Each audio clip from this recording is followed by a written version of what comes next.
दुनिया की नजर में जो कम योग्यता के लोग हैं उन्होंने बड़ी जबरदस्त जबरदस्त जगह बनाई है। यह बात लोगों को बड़ी परेशान करती है, बहुत हैरान करती है। इस विश्व में कोई भी व्यक्ति कुछ भी कर सकता है सर, बशर्ते इससे पूछो शराब पीते हो? नहीं नहीं भैया। 40,000 की बोतल आती है? नहीं भैया, कभी कभी पी लेते हैं होली होली में, जैसे कहीं ऐसे कोई बात हो भैया तो एक आध पैक तो पी लेते हैं भैया। 99.2%, 10+2 90%। और ये आदमी जी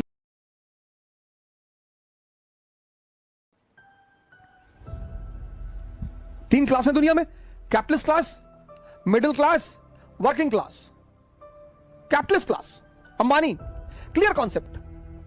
ऊंचाई पर वही व्यक्ति है जिसके कॉन्सेप्ट क्लियर है, बस कोई धर्म की कोई भूमिका नहीं है। जिसके भी कॉन्सेप्ट क्लियर हैं वो अपनी क्षेत्र की ऊंचाई पर है। वो चाहे धर्म का कॉन्सेप्ट हो, चाहे समाज का कॉन्सेप्ट हो, कॉन्सेप्ट क्लियर होना चाहिए। मिडिल क्लास, इसके मिक्स्ड कॉन्सेप्ट है, मिक्स्ड। इससे पूछो शराब पीते हो? नहीं नहीं भैया। नहीं नहीं, ऐसा ही पूछ रहे थे। वो अमेरिका से हमारा एक दोस्त आया था तो एक लाया था रॉयल एब्सोल्यूट। 40,000 की बोतल आती है? नहीं भैया, कभी कभी पी लेते हैं होली होली में, जैसे कहीं ऐसे कोई बात हो भैया तो एक आध पैक तो पी लेते हैं भैया, एक आध। नॉनवेज खाते हो? नहीं भैया, अंडा खा लेते हैं कभी कभी, और नॉनवेज तो नहीं खाते भैया। वो जो नॉनवेज का वो होता है, जूस होता है भैया, उसको खा सकते हैं भैया, गोश्त नहीं खाएंगे। ये है middle class. Working class, people without concept. ये जो मजदूर कौन है जिनके पास जीवन में कोई कॉन्सेप्ट ही नहीं है? मजदूर हैं, 11 बच्चे हैं, 11। पूछो 11 बच्चे तुमको? 11 बच्चे कैसे हो गए? भैया ये भगवान के बच्चे हैं। अच्छा, तुम्हारा नाम भगवान है? नहीं नहीं भैया। अच्छा, पड़ोसी का नाम भगवान होगा? अरे भैया कैसी बातें कर रहे हैं? अबे तो कौन भगवान?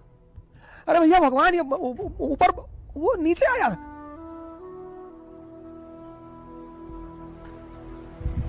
दुनिया में हर वो आदमी मजदूर है जिसके अपने जीवन के कॉन्सेप्ट स्पष्ट नहीं है।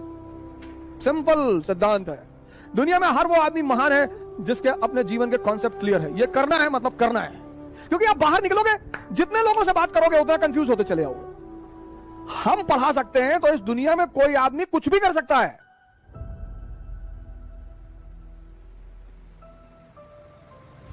अगर हम पढ़ा सकते हैं, अगर हम बदल सकते हैं खुद को, तो इस विश्व में कोई भी व्यक्ति कुछ भी कर सकता है सर, बशर्ते उसे एक चीज करनी पड़ेगी, अपना आत्म मूल्यांकन। दुनिया में सबसे इंपॉर्टेंट चीज है डायरेक्शन। जिसको भी मिल गई और समझ में आ गई। बहुत लोगों को डायरेक्शन मिलती है, समझ में नहीं आती। तेंदुलकर और कांबली दोनों के एक ही गुरु हैं, रमाकांत आचरेकर। माननीय श्री रमाकांत आचरेकर अब तो हमारे बीच है नहीं वो, लेकिन एक आदमी क्रिकेट का खुदा बन गया, भगवान, और दूसरा आदमी तमाम योग्यता होने के बावजूद गुमनामी के अंधेरे में खो गया। मैंने कहा ना, इस दुनिया में हम सब योग्य हैं। कल मैंने आपसे एक बात कही, पता नहीं आपने ध्यान दिया कि नहीं दिया। कल मैंने आपसे एक बात कही कि इस दुनिया में सभी योग्य हैं। कोई अर्जुन है, कोई कर्ण है, और आमतौर पर ऐसा देखा गया है कि जिसको दुनिया बहुत योग्य मानती है, ये देखिए, वो असफल है जीवन में। यह बात लोगों को बड़ी परेशान करती है, बहुत हैरान करती है कि ऐसा क्यों है यार, कि एवरेज क्षमता का आदमी, अब कर्ण के सामने अर्जुन 99.2%, 10+2 90%, 99.2%, सॉरी 99.2%, 10+2 90%। और यह आदमी जीत रहा है। यह बात आपको आश्चर्यचकित नहीं करती? और ये यही नहीं है कहानी में, यह जीवन में भी है। दुनिया की नजर में जो कम योग्यता के लोग हैं उन्होंने बड़ी जबरदस्त जबरदस्त जगह बनाई है।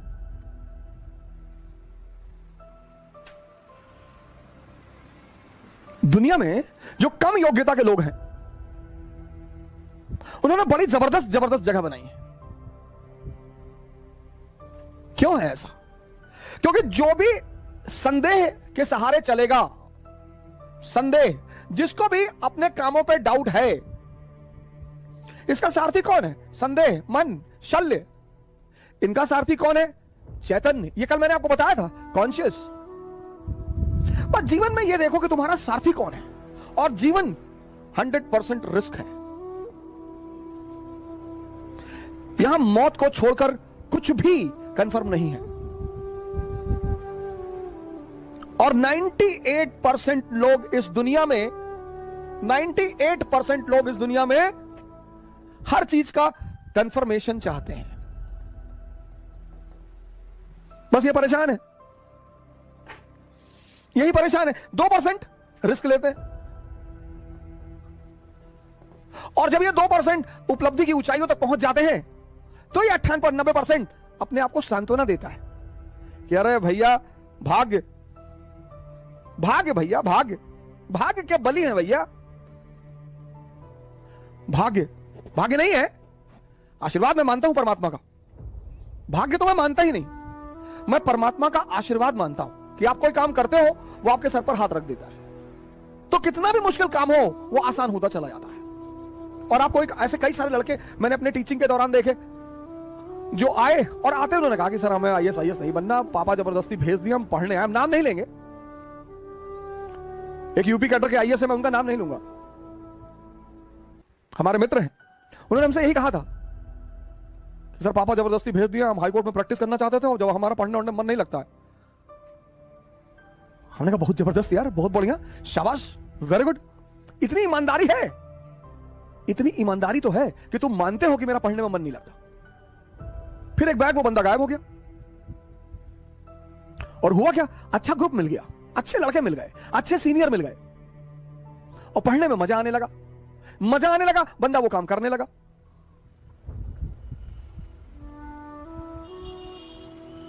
तीन 381वीं रैंक है आईएएस में, पहले अटेम्प्ट में 381, दूसरे अटेम्प्ट में 104, मतलब पहला अटेम्प्ट में, ये नहीं कि पहला एक अटेम्प्ट में हुआ ही नहीं, दूसरे अटेम्प्ट में 381, 104। यह है परमात्मा का आशीर्वाद। मेहनत उसने किया है, लेकिन माहौल किसने दिया, संगत किसने दी?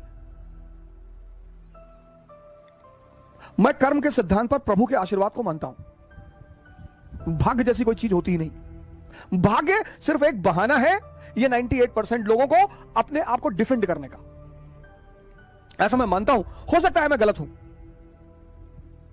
मैं इस बात से इनकार नहीं कर सकता, लेकिन हम जैसे लोगों को भाग्य नहीं मानना चाहिए।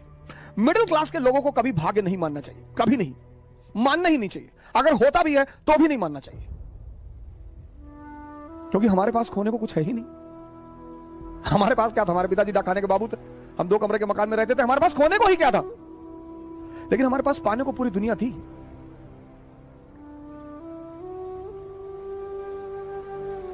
सारे फ्रंट पे लड़ रहे हैं, ये देखो, यहां तलवार चला रहे हैं, यहां तलवार चला रहे हैं, यहां तलवार, यहां तलवार, यहां हर तरफ। जिंदगी में एक फ्रंट चुनो, उसी पे लड़ो, बाकी सब बंद कर दो। राजा बनने की बस एक ही रास्ता है, समझदारी, और समझदारी के विकसित होने का कौन सा रास्ता है, पढ़ाई। पढ़ाई से कोई राजा नहीं बनता।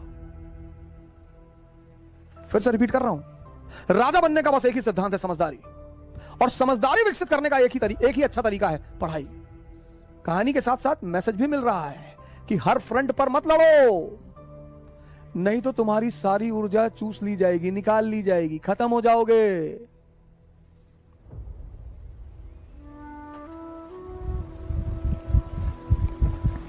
राजा बनने का बस एक ही सिद्धांत है, समझदारी का विकास, और समझदारी बढ़ाने का बस एक ही सिद्धांत है, नहीं, समझदारी बढ़ाने का सबसे अच्छा सिद्धांत है पढ़ाई। हमारे देश में लोग कहते हैं पढ़ोगे तो राजा बनोगे, बिल्कुल नहीं, सवाल ही नहीं उठता, प्रश्न ही नहीं उठता, गलत है वो।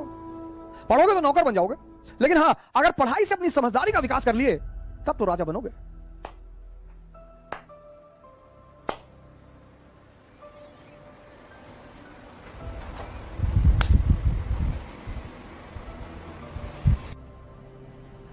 जय हिंद।